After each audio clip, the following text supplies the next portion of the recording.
Hoje, dia 2 de abril, é o Dia Mundial de Conscientização do Autismo e a data foi instituída no ano de 2007 com o objetivo de informar a população e reduzir a discriminação e o preconceito acerca do transtorno do espectro autista. Embora algumas pessoas com autismo possam viver de forma independente, existem outras com deficiências severas que precisam de atenção e apoio constante. Hoje, a gente recebe no nosso programa a neuropediatra Adriana Cunha para conversar sobre esse assunto, uma das mais renomadas do nosso estado, e a gente se sente honrado e lisonjeada de poder receber aqui no nosso programa hoje, falando de um assunto tão importante e necessário para uma sociedade tão preconceituosa, né, doutora Adriana? Bom dia, seja bem-vinda e mais uma vez muito feliz e honrada com a sua participação aqui hoje. Bom dia, eu que agradeço, né? Eu levo como a Hilma, eu levanto a bandeira do autismo há muitos anos, né? Eu sou neuropediatra desde 1998 e depois a vida seguiu um rumo bem interessante, que eu sou mãe de 2 autistas também. Oh, nossa! Então, igual a Hilma também! Então, como os pais dos meus pacientes dizem, eu respiro autismo 24 horas, porque eu não somente trabalho com pessoas com transtorno do espectro do autismo, mas eu sou mãe de 2 meninas atípicas. Então, eu faço parte de uma família atípica e viver o autismo não é fácil num país tão preconceituoso e com tantas limitações, com muito poucos projetos em relação a políticas públicas voltadas a pessoas com deficiência de um modo geral. Para quem não sabe, o transtorno do espectro autista é considerado um dos tipos de deficiência, né? De uma gama de outros transtornos relacionados a algumas dificuldades, só que o autismo ele tem características bem peculiares. Já pego até esse gancho de você falando aqui pra gente na TV, nas redes sociais, para explicar mais especificadamente o que significa o autismo, o que é o autismo. Pronto, o nome autismo ele mudou já desde 2013, usávamos antigamente essa terminologia, autismo, e a partir de 2013 passamos a chamar de transtorno do espectro do autismo. Por que eu gosto de falar isso? Porque as pessoas acham que transtorno do espectro do autismo não é autismo, tá? Como se fosse uma outra entidade, um outro transtorno. Olha que são sinônimos, tá, gente? Então, transtorno do espectro do autismo e autismo são sinônimos, tá? E esse nome espectro para mostrar que existem características que podem ser mais intensas em alguns pacientes, outras mais sutis, ou outras nem ter. Por exemplo, o transtorno do espectro autista é um transtorno que é envolto num transtorno de comunicação social. Então, para ser autista, você tem que ter alguma característica relacionada à comunicação social. Por que comunicação é tão importante para o ser humano? Comunicar não é só falar, tá? Então, eu posso ter um vocabulário amplo, porém, eu posso ter dificuldade de comunicar com você, de dialogar com você, de manter um diálogo, a troca de turno dialógico. Eu posso ter dificuldade de entender duplo sentido, eu posso ter dificuldade de entender ironias, eu posso ter dificuldade de entender figuras de linguagem, eu posso ter dificuldade de entender as nuances da comunicação que não é verbal, por exemplo, o teu modo de olhar, a tua expressão facial, gesticular, os teus gestos. Então, o autismo é um transtorno da comunicação que vai além da linguagem verbal, tá? Então, a linguagem é subdividida em 4 patamares, que é a linguagem verbal e não verbal, e tem a comunicação expressiva, que é eu expressar, quer seja em gestos, em olhares e na minha própria fala, como eu tenho que entender a receptiva, eu tenho que entender o que o outro fala, o que o outro gesticula, o que o outro quer transmitir, por exemplo, com o seu olhar, tá? Entendi. Então, no autismo, em determinados casos, você pode ter atraso da fala, propriamente dita, que é o que os pais mais visualizam né? Nos detectam, autistas, né, doutora? Nos autistas que atrasam a fala, tá? Mas eu quero deixar bem claro que nem todo autista atrasa a fala. Então, tem uns autistas, como eu falei inicialmente, que tem um vocabulário amplo, mas não mantém uma conversação. A criança de 2, 3 anos, ela narra um fato. Ela comenta o que acontece na escola, ela diz o que fez no colégio, ela comenta o que uma criança fez de errado na escola. Certo dia, Rafael José, que ainda nem tem 2 anos, chegou para mim em casa dizendo que tinha bigado. Eu biguei, mamãe, porque eu vi uma mordidinha na mão e eu disse, o que foi isso? Aí ele, eu biguei, mamãe.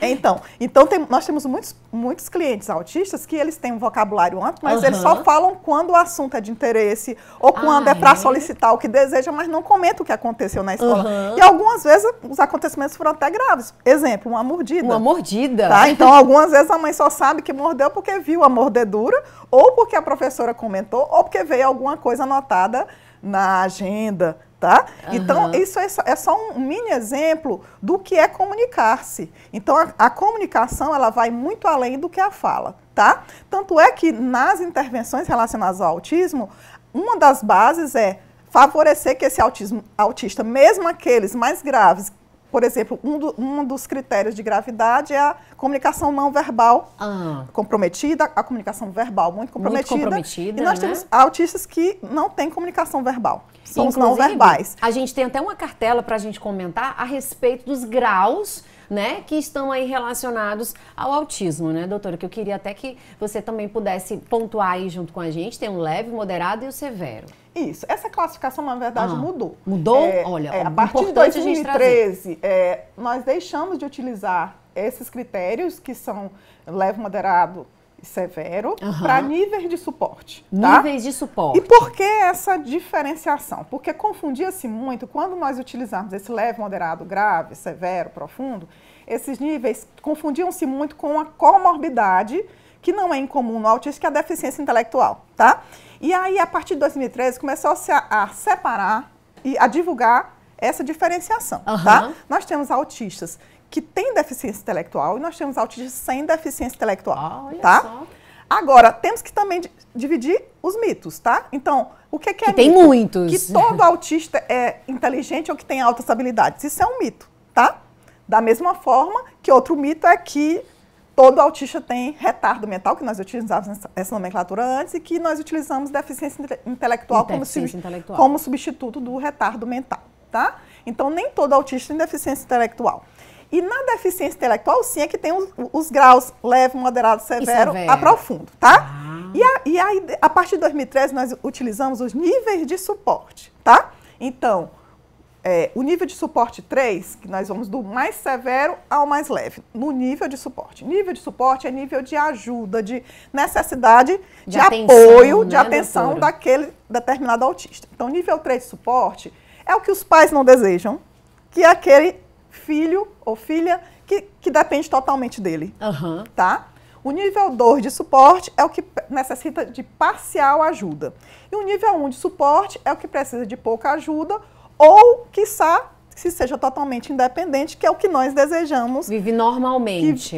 Vive uma vida. Não digo normal, porque todo autista, até mesmo de nível 1 de suporte, ele tem dificuldades. E uma das dificuldades que permeiam o autismo, mesmo esse com nível de suporte 1, é a rigidez cognitiva.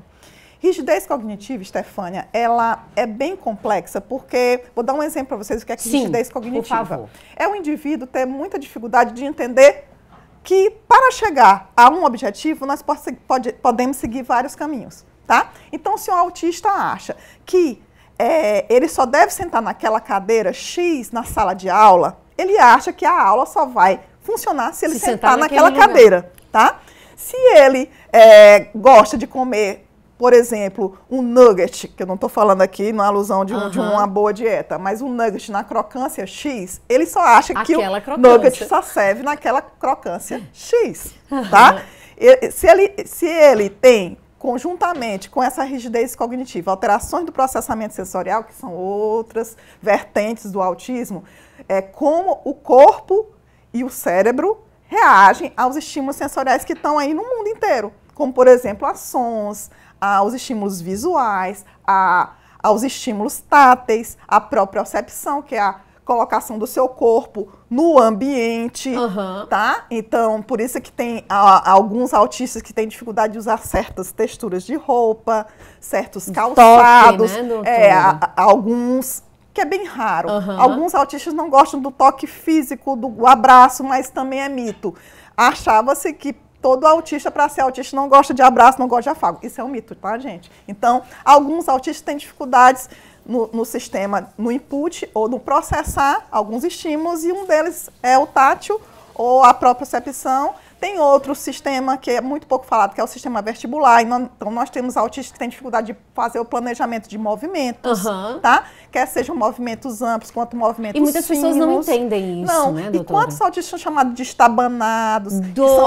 São doidos, são chamados de atrapalhados. Então, você imagina aqui, eu fazer esse movimento de xícara, tomar minha xícara ou servir uma água, que para mim, que tenho esse processamento motor razoavelmente adequado, para mim é fácil. Agora, para um autista que tem dificuldade de planejar, executar movimentos, ele pode derramar com facilidade, na hora de transpor, por exemplo, o café para a xícara, ele pode derramar. E quantos autistas são chamados de desastrados? Quantos autistas vivem batendo nos móveis porque não conseguem projetar esse seu corpo num ambiente para poder afastar-se dos obstáculos? Doutora, isso, hoje em dia a gente percebe um número de autismo muito crescente, né?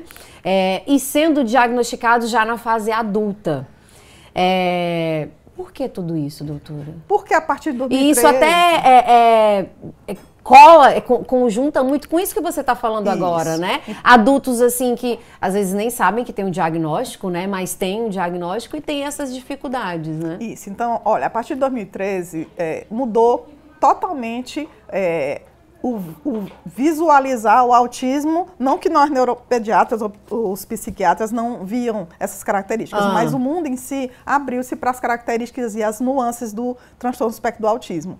Viu-se sim que não é um transtorno apenas da comunicação, é um transtorno que tem associação com alterações do processamento sensorial, tem alteração da flexibilidade cognitiva, que eu falei exemplo da rigidez cognitiva, que afeta uma população que independe de cor, independe de classe social. E quando esses critérios mudaram a partir de 2013, o que antes aparentava ser raro, Estefânia, tornou-se frequente. Então, a última análise populacional feita nos Estados Unidos colocou que em cada criança de 8 anos existem 36 um autista para cada 36 crianças na faixa etária de 8 anos de idade. Então, 1 para 36 na população infantil, tá? E na população adulta, Estefânia, um adulto autista para cada 45 adultos. Tá? Então, estima-se que 2% da população mundial seja autista. 2% da população, gente, não é pouco. É muito. Então, quanto mais se divulga sobre autismo, mais pessoas começam a ver-se como tal. Tá? E procuram atendimento. Né? Infelizmente, o acesso ao diagnóstico ainda é difícil. Tá? Infelizmente é difícil, mas não é impossível, tá? Então, muitos autistas adultos que passaram a vida toda sofrendo estigma de ser o esquisito, de ser o estranho, de ser o doido da família, de ser o hipersincero, que é outra característica de alguns autistas bem verbais. O chato, o que diz a verdade acima de tudo, apesar de dizer a verdade não é errado, mas para uma sociedade hipócrita, sim falar a verdade é errado. Você é excluído. Você é excluído porque diz a verdade. O senso de justiça de muitos autistas é extremamente apurado, e nisso, em locais de trabalho, por exemplo, um autista pode ser mal visto pelos colegas de trabalho, porque, por exemplo, ele vai pontuar quem atrasa no trabalho e vai dizer, sinceramente, que ele atrasou. Aí acaba sendo excluído, né? O colega da escola que não estuda bem e que vai fazer a famosa pesca na sala de aula, o autista vai pontuar. Isso eu estou falando, gente, do autista bem verbal, tá?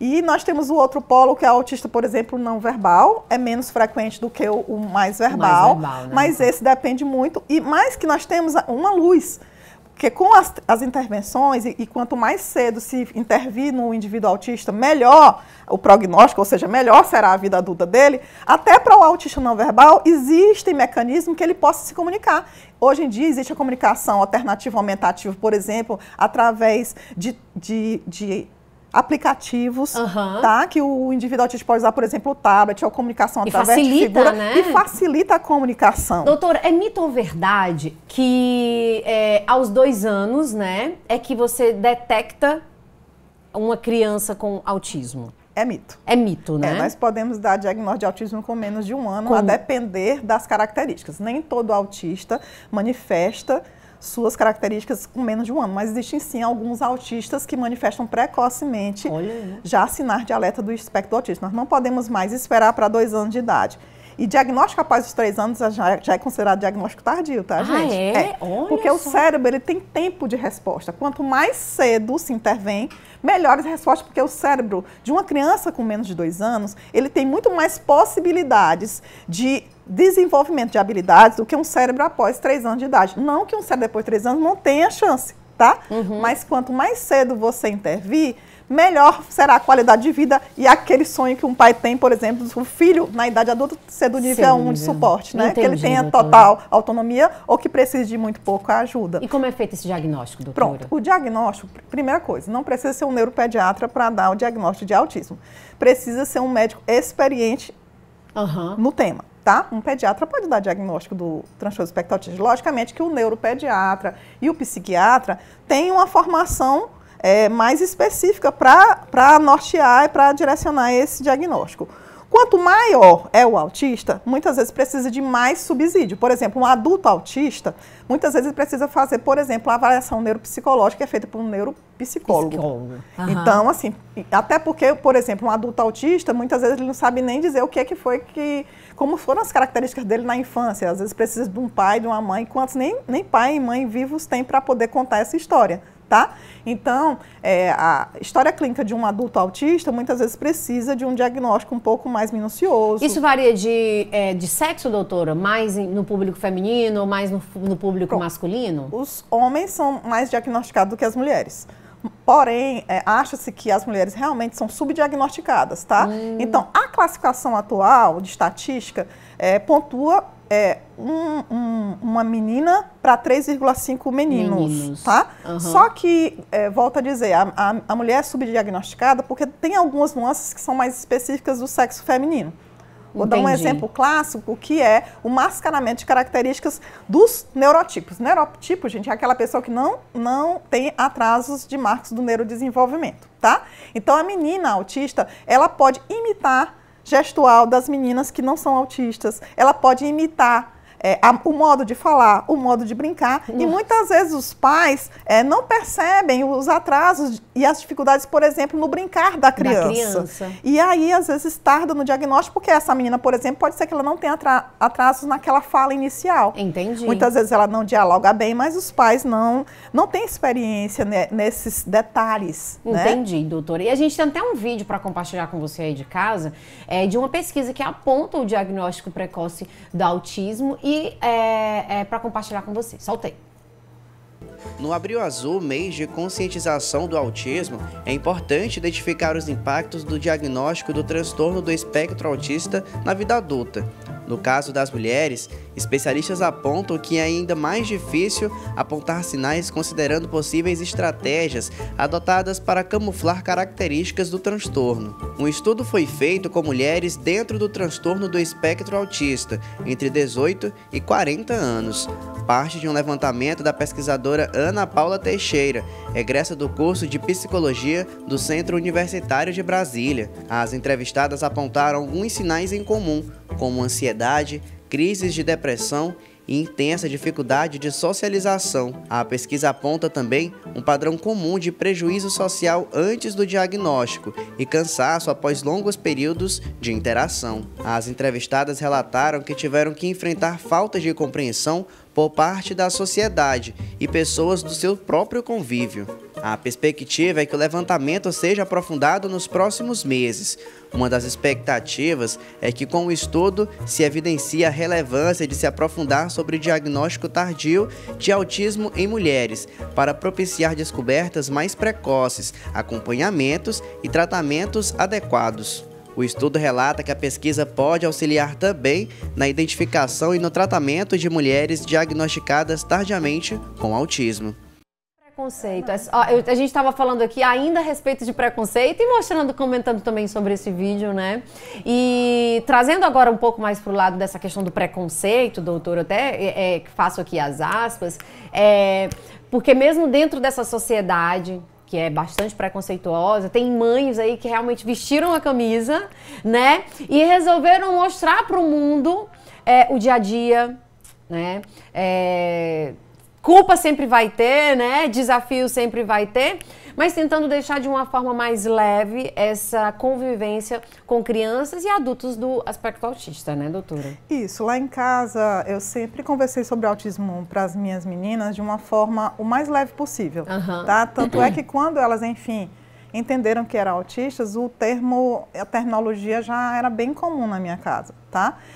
Sempre foi passado para elas que elas tinham capacidade de ser o que elas quisessem, tá? Tanto que a minha mais velha, hoje ela tem 19 anos, ela passou em 3 faculdades em primeiro lugar, tá? Públicas. E em larga concorrência. Ela não utilizou cotas porque na época ela disse assim, mamãe, eu tive tanta oportunidade de estudar com qualidade que eu não acho justo eu usar essa vaga em quem, por exemplo, é de uma escola que não tem o recurso que a minha teve. Então, Sofia, ela hoje mora em Brasília. Nossa! Ela já tem uma certa autonomia, lógico que eu e o pai dela damos suporte, mas que ela vive uma vida independente, frequenta a faculdade, com todas as prerrogativas de um estudante, né, na UNB, e ela lá, hoje em dia, ela se encontrou com, ela fala, os nerds, ela passou muitas dificuldades na infância, por dificuldades interacionais, porque Sofia, como muitos autistas, tem hiperfocos, ou seja, quando ela gosta de um tema, ela aprofunda demais sobre aquele tema e, por dificuldades nessa comunicação social, ela não entendia o momento de parar, por exemplo, de falar. Então, Sofia precocemente se interessou por mitologia grega. Então, você imagina uma criança com 3 anos de idade querer conversar com os colegas da mesma faixa etária sobre mitologia grega. A minha filha mais nova também tem idade, ela queria estudar sobre capivara, já que é o símbolo e ela ficou especialista em capivaras, depois em baleia cachalote. Só que são temas que, de repente, os colegas da escola não achavam interessante. Então, para os colegas, elas eram, talvez, crianças chatas, tá? E isso, para muitos autistas, é muito difícil, porque o autista quer interagir. Como eu falei, o autista está em todo lugar e é um mito dizer que o autista não quer interagir. Muitas vezes o autista não sabe como abordar, não sabe como iniciar intervenções, mas ele tem vontade de estar incluído naquela brincadeira, ele tem vontade de estar naquele grupo de colegas, ele tem vontade de conversar sobre o mesmo tema, mas muitas vezes ele não consegue. Inserido, e aí, muitos autistas, às vezes, até desistem de interagir, por ser tão difícil. O mundo neurotípico é muito complexo. O mundo dos ditos normais é muito difícil para o autista abarcar, porque tem muita nuance que o autista exatamente não consegue interpretar. Doutora, é difícil até para quem não tem, imagina para quem tem. Hilma, mãe atípica, né? Hilma enfrenta desafios diários também, filhos em faixa etária diferente, e a Hilma tem um casal, não é isso, Hilma? E também diagnosticado antes dos 2 anos, todos os dois. Os dois antes dos 2 anos de idade. Tanto que os pais da escola falam, nossa, Hilma, nem parece que são autistas, mas foi um diagnóstico precoce que ajudou no desenvolvimento deles. Então, tu viu, a Estefânia vai lá em casa e vai para os aniversários dos meninos, né, Estefânia? E assim, só em casa que a gente percebe, pra falar a verdade, eu só fiquei sabendo porque a Hilma me falou a respeito da convivência junto aos filhos, né? E realmente não dá para perceber, né, doutora? Mas também, tá pronto, Dani, o vídeo? A gente tem pergunta de telespectadores, já a gente vai dividir um vídeo com vocês. Minha gente, eu sou péssima nesse tablet aqui, mas eu vou me familiarizar com ele. Pergunta de telespectador. Bom dia, Estefânia. Meu filho tem 35 anos e eu nunca procurei o diagnóstico dele por preconceito. E agora eu quero correr atrás. Como eu faço? Ai, gente, olha, eu fico triste quando eu vejo isso, né? Quantas dificuldades, muito provavelmente, essa pessoa passou, tá? Mas ainda tem jeito, viu, gente? Tem jeito, sabe? Porque ainda dá tempo, doutor? Dá tempo. Ela pode procurar um psiquiatra, tá? Ou neurologista clínico, e ele pode nortear, tá? Provavelmente, a depender da comunicação desse indivíduo, né? Ele vai precisar, como eu falei, uma avaliação neuropsicológica, mas o próprio psiquiatra ou o próprio neurologista pode dizer se precisará ou não, tá?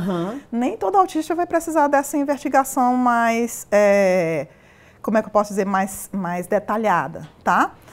Em relação ao diagnóstico, na idade adulta, ele, de certa forma, é libertador, porque, enfim, o indivíduo consegue respostas para perguntas que ele teve a vida toda, porque por mais que os pais, muitas vezes, achem que aquele autismo não afeta o dia a dia daquele indivíduo autista, o autista em si passa por dificuldades que o pai não percebe. Vou dar um exemplo. O pai está na escola com aquela criança para entender a dificuldade que ele tem na hora do recreio, no intervalo para se comunicar com os colegas, para se engajar numa brincadeira. O pai geralmente percebe uma exclusão mais escrachada, uma exclusão maior. Mas as exclusões mínimas, mas que são diárias para aquele autista, vai afetando a autoestima dele ao ponto que as comorbidades que também não são incomuns no autismo, como a depressão, a ansiedade, elas podem, essas dificuldades sociais podem ser gatilhos para essas comorbidades manifestar de uma forma mais precoce. Então, a depressão no autista, principalmente no autista sem deficiência intelectual, tá? Ela é muito grande e estima-se que muitos casos de suicídio na idade adulta, muitos indivíduos que cometeram suicídio, eles podem preencher critérios do transtorno espectro autista. Nossa, e que não foi avaliado a vida inteira, tá? Entendi. Não estou falando que todo mundo que cometeu suicídio é autista, mas que a depressão com ideação suicida, ela não é infrequente. Porque não entende, não se entende, não se encaixa. E também pela questão da neurobiologia, né, como o cérebro do autista funciona. Então, existem alterações de neurotransmissores, tá? Que podem afetar áreas específicas cerebrais e que existem alguns transtornos que são mais frequentes, como, por exemplo, hiperatividade associada a déficit de atenção, como uma comorbidade, ou seja, algo mais além do autismo, a depressão, como eu falei, a ansiedade, o transtorno obsessivo compulsivo, tá? A epilepsia, outros transtornos que podem vir junto. É muito raro o autismo vir sozinho, tá? É muito raro. Doutora. Mas a depressão, nós temos que estar bem atentos à depressão então, do autista. Então, a importância de ter também outros profissionais associados, né, o transtorno espectro autista, como afeta vários sistemas, tá? Ele, geralmente, o indivíduo, ele precisa de um suporte multiprofissional. Não estou dizendo que todos, tá?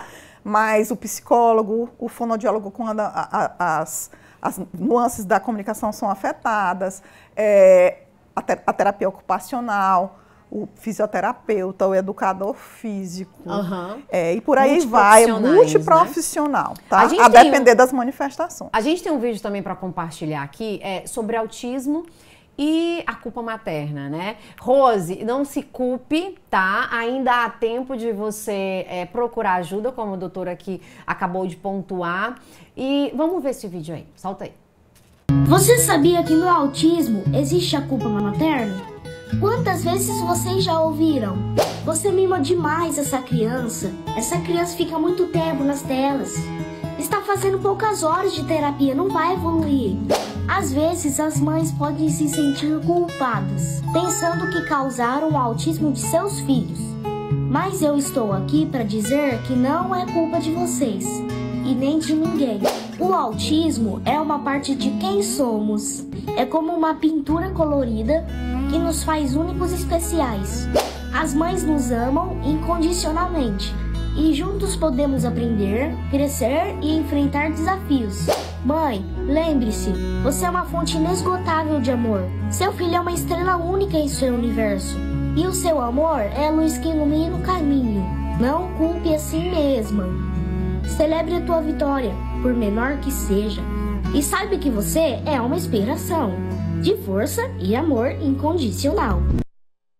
Ai, gente, a gente quase chora aqui. Arrepiei aqui. Olha a Hilma emocionada. É porque é desse jeitinho mesmo que a gente tenta ajeitar, agradar, pra, tipo assim, a gente se sente culpada. Meu Deus, meu Deus, a culpa é minha, né? Então a gente se acha culpada. Então a gente que tem aquela super proteção. Que meu marido diz isso, tu mima demais, tu não sei o quê, tu dá teu celular, não sei. Mas a gente que é mãe sabe, né? O que a gente passa. E, Estefânia, tem uma vertente no autismo que eu sofri muito, não culpa, eu não me sinto culpada, mas eu era pontuada como mãe protetora. Uma das características de alguns autistas é a seletividade alimentar, né? Rio fazendo aí um prato. Então, a minha filha mais velha, ela tem dificuldades, né? Tinha, na verdade, de provar alimentos novos, ela tinha um cardápio bem restrito.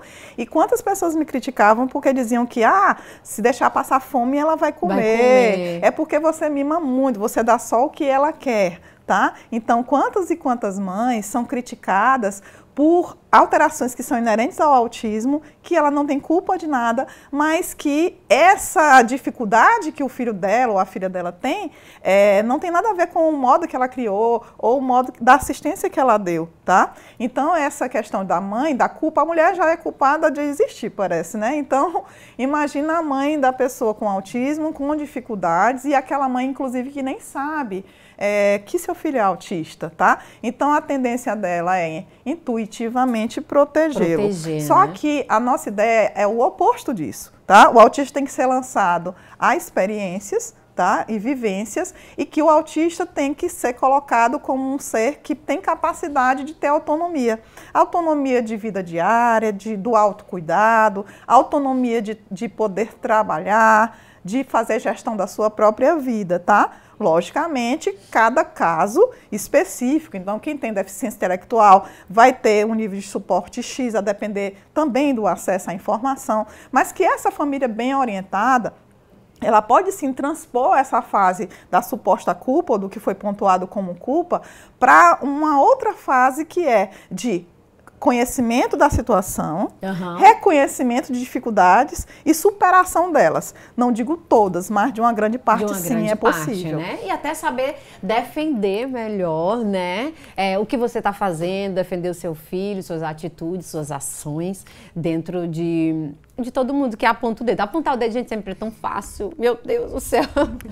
Mas não é tão fácil, a gente só esquece que tem outros 4 sendo voltados pra gente, né? E a gente tem outro vídeo aí de desabafo de mãe autista, né? Na internet, a gente vê muito. A internet é uma porta hoje em dia, acredito que de liberdade para as pessoas acabarem se expressarem, né? De uma forma mais livre, coisa que não pode fazer em alguns ambientes. Aí usa a internet e acaba ajudando outras mães, outras pessoas, né, a fazer o mesmo e se sentir mais forte com isso. Bora ver, solta aí. Eu não escolhi. Foi Deus quem me deu um filho autista. E o que precisa ser curado não é o autismo. O que precisa ser curado é o seu preconceito. Para ter inclusão, não precisa entender de autismo. Quando você vê uma criança em algum lugar tendo dificuldades, não avalie ele mal. Ou se ele tiver algum comportamento estranho, não queira colocar a mão, não queira repreender, não o julgue, não olhe torto, achando que é um demônio. Ou de repente ouvi dizer que é uma maldição. E essa mãe é uma maldição, ela tem um filho autista. Tenha empatia. Se o seu filho tiver dificuldades lá fora, lute, batalhe, não esconda ele. Quanto mais você falar nesse assunto, mais você vai ser curado. Não tenha vergonha. Uma coisa é ler sobre o autismo, outra coisa é conviver com ele. Respeite o desgaste de quem cuida de um autista. Essa é uma rotina que você desconhece. Ai, gente, tá todo mundo emocionado hoje aqui. Eu quero mandar um beijo pra você que tá me acompanhando também aqui através das nossas redes sociais, no Instagram. Quero mandar um beijo pra Jamile, que está em Salvador, acompanhando aqui no nosso Instagram. Jamile, um beijo, obrigado pela sua audiência e muitas mensagens aqui. Como eu tô com o meu celular longe, a Dani tá mandando aqui, olha, doutora, bom dia. Meu filho sabe ler e escrever bem, é muito inteligente, mas nunca frequentou a escola por não conseguir se relacionar com pessoas. Estudou a vida de Santos Dumont e sabe tudo sobre ele. Ela tá pedindo uma orientação, é a Rose. Rose, um beijo, obrigado pelo seu relato. Rose, eu acho que você deveria conversar na Secretaria de Educação, tá? Existe uma forma, sim, de adaptar esse currículo dele, tá? E ver um meio termo, porque realmente o lugar da criança é na escola, tá? Agora, infelizmente, a inclusão na escola, ela é muito difícil, porque, por exemplo, talvez essa criança em particular, ela tenha dificuldades no processamento sensorial auditivo, por exemplo, talvez ela se incomode com o barulho dos colegas, mas se olhar como um meio termo, existe como adaptar essa situação. Às vezes, uma carga horária menor do que a do turno escolar. Alguns mecanismos podem ser usados, por exemplo, como abafador acústico, que é um fone abafador para melhorar o conforto acústico daquele indivíduo autista e também a psicoeducação das crianças, tá? Então, assim, cabe sim à escola educar, falar sobre as diferenças. Tá? Então, se essa criança não se sentiu bem na escola, muito provavelmente essa criança não teve acesso a colegas que entendessem um pouquinho de diferenças. Não necessariamente precisa saber sobre autismo, mas saber que todos nós somos diferentes e que cada pessoa tem características X ou YZ que distinguem de outra pessoa e que os autistas têm características específicas, mas que não desqualificam de ter amigos ou de ser capaz de fazer, de formar elos de amizade. Às vezes a superproteção das mães até pode superproteger demais e afastar ele por medo, né, doutora? Tem muitas mães que têm medo da exclusão, mas se eu não lançar esse meu filho para o mundo, ficará cada vez mais difícil, porque né? Dentro de casa ele está na sua zona de conforto. De conforto, né, de proteção. Isso. A gente vai fazer 2 perguntas em uma aqui. Oi, Stefânia, eu sou muito sua fã, adoro o programa. Um beijo, meu amor. Deixa eu ver, a Edna. Ela tá perguntando aqui, cadê? Ela tá perguntando... Ai, meu Deus, abri aqui. Eu não tô dizendo, eu tenho um problema com esse negócio. Me chama, a Edna, a dúvida dela é quais seriam os primeiros sinais do autismo. Aí tem outra telespectadora que tá perguntando, Stefânia, a minha pergunta se é de família, porque a minha netinha também é portadora de TEA, já diagnosticada. Ela mandou até a foto da princesa meu Deus, Ave Maria, boneca de porcelana.